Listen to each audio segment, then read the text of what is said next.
Hey guys, what's up? And today I'm gonna do a review on the latest Coldplay album, A Head Full of Dreams. Um, it's been over 15 years after Coldplay has formed, from Ode to Deodorants to Parachutes, from Parachutes to Ghost Stories. They have come a long way. They even made a Game of Thrones musical special skit. Speaking of which, Game of Thrones Season 7 has just finished, and it was really insane. I also made a quick review video on it, and it would be cool if you would check it out. Anyway, they started out as an indie-influenced alt-rock band with a soft and naive sound, then progressed to become a more hard-hitting and dramatic piano rock band on A Rush of Blood to the Head.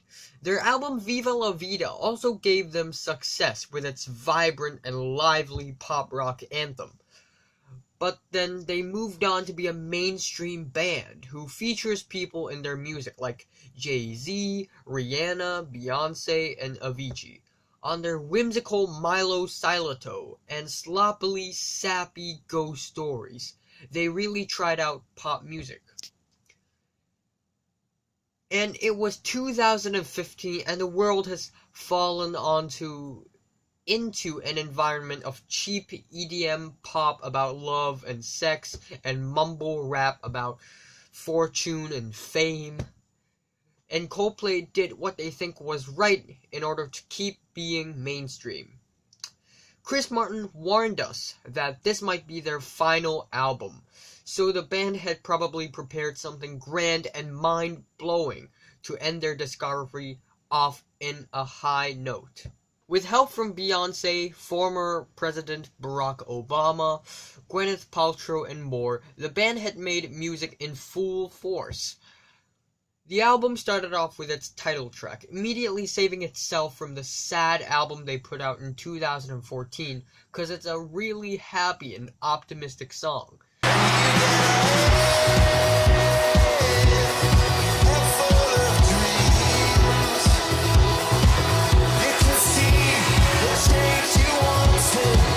Unlike Milo Silato, which is rebellious and maniacal, this one is more mature and genuinely happy.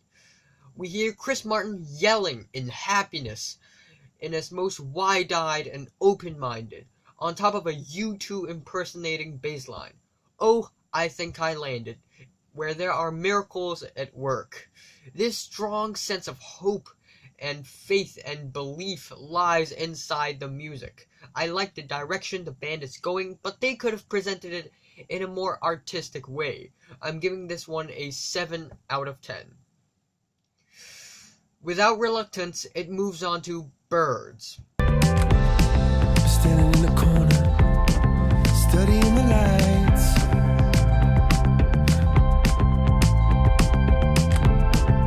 Dreaming of escape, keep you up at night.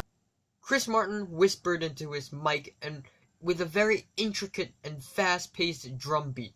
After Speed of Sound, Up with the Birds, oh, Coldplay mentioned the animal of birds again, the symbol of freedom and peace.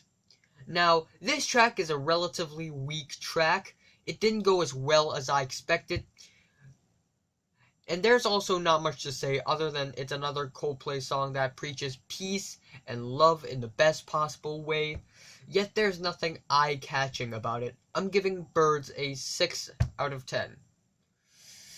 Now, it is Hymn for the Weekend.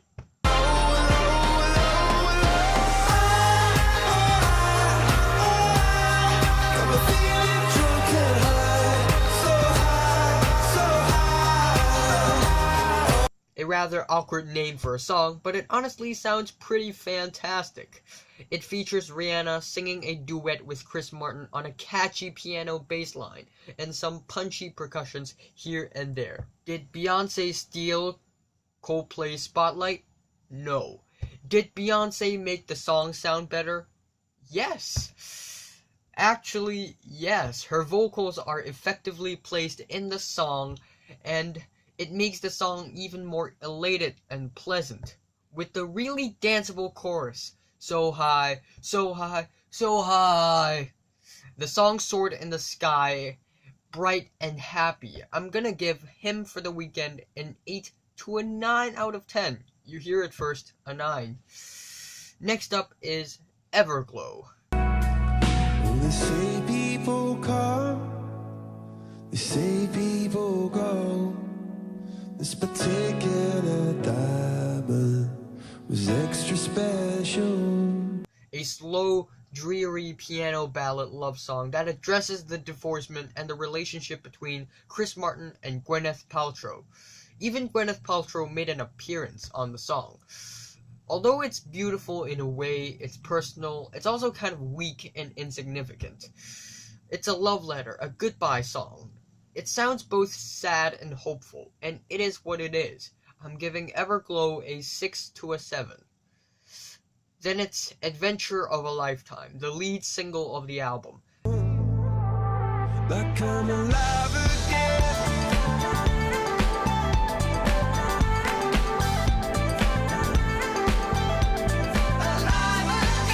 The shining star, the luminous and lively song where the band pretended to be apes and danced along.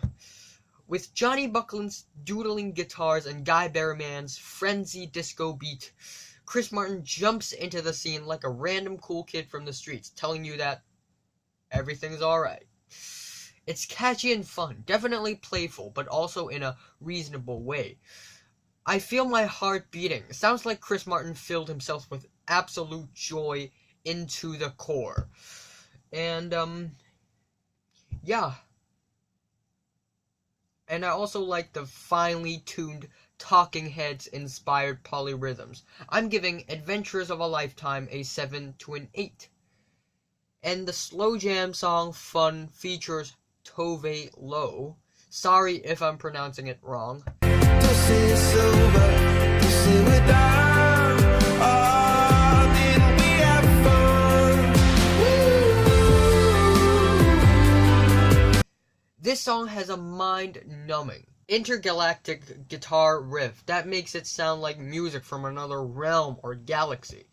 Again, Tove Lo's vocals acts as a duet with Chris Martin, but didn't we have fun? Asks Chris, telling Gwyneth Paltrow that at the very end, all you need is happiness, no matter how costly it is. The spacious and icy tune that keeps floating around actually sounds catchy and calm and collected. Maybe there's a couple of moments where it can burst, but this song has kept its cool. I'm giving Fun a good 8 out of 10. Then it's an interlude called Kaleidoscope, with some minimal last-minute pianos and formal President Barack Obama's rendition of Amazing Grace, and some spoken word on some old poem about happiness and life. It just feels kind of cheesy and overdone. This interlude could have been way more interesting than that. I'm giving it a simple 4 out of 10. Then with the lesser significant electronic-infused gospel rocker Army of One. Been around the world, wonders to you.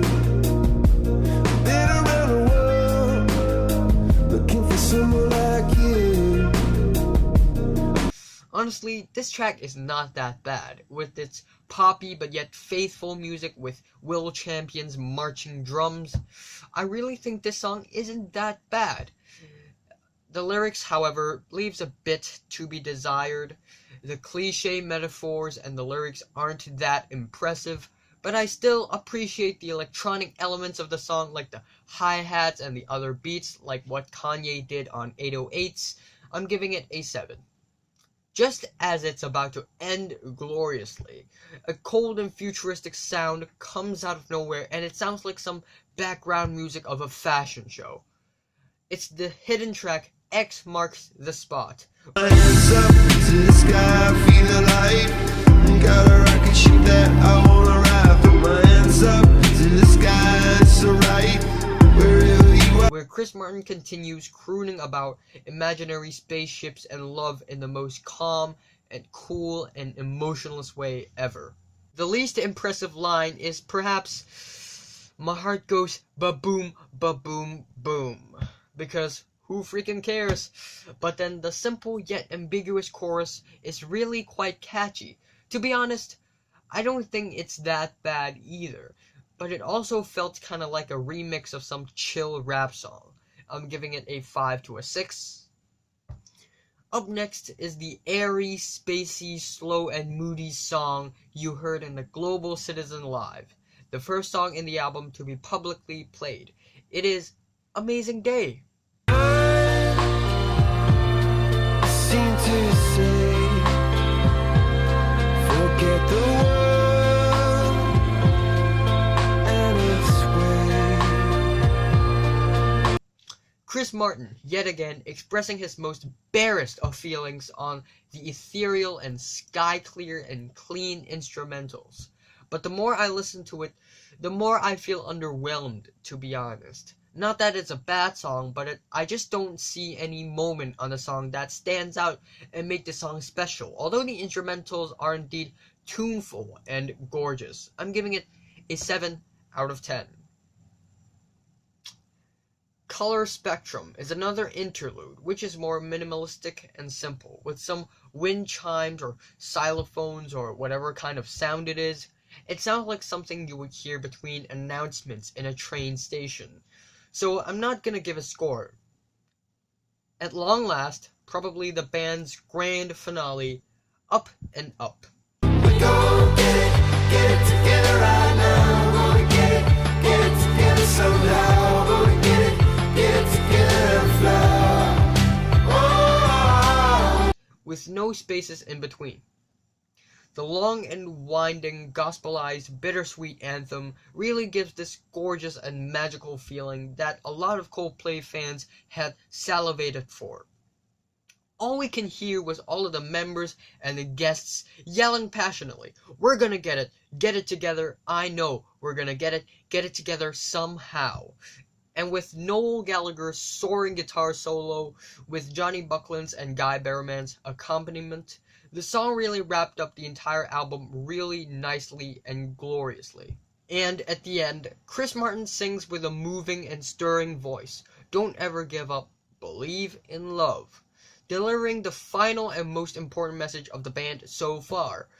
I'm gonna give this ecstatic rocker a 9 out of 10. At long last, Coldplay has dropped another beautiful and moving record with a handful of cheesy and redundant moments, but its music still thrives at the end. It's better than Milo, Silent Toe, and Ghost Stories, in my opinion, but still not as good as their first 4 albums. But still, Coldplay had managed to be mainstream, but yet show something a bit miraculous and colorful that stands out in its own way. I think this band intended this album to be something fun, wild, blissful, but it didn't turn out like that. It turned out to be something more impotent. And in the full picture of their discography, this album just feels a little bit too clean and polished. So much so that it's starting to feel a bit drab. But again, it's a decent album. It's better than the first 2 studio albums they put out in the 2010s, and it has some really nice and intricate musical material on it. At the end, I'm saying the worst is Kaleidoscope and the best is Up and Up. I'm saying, and I am giving Coldplay's A Head Full of Dreams a 7 out of 10. So, have you heard Coldplay's A Head Full of Dreams? From 1 to 10, how much would you rate it? Like if you like, and subscribe if you want more. And tell me who and which band do you want me to review next time. Peace.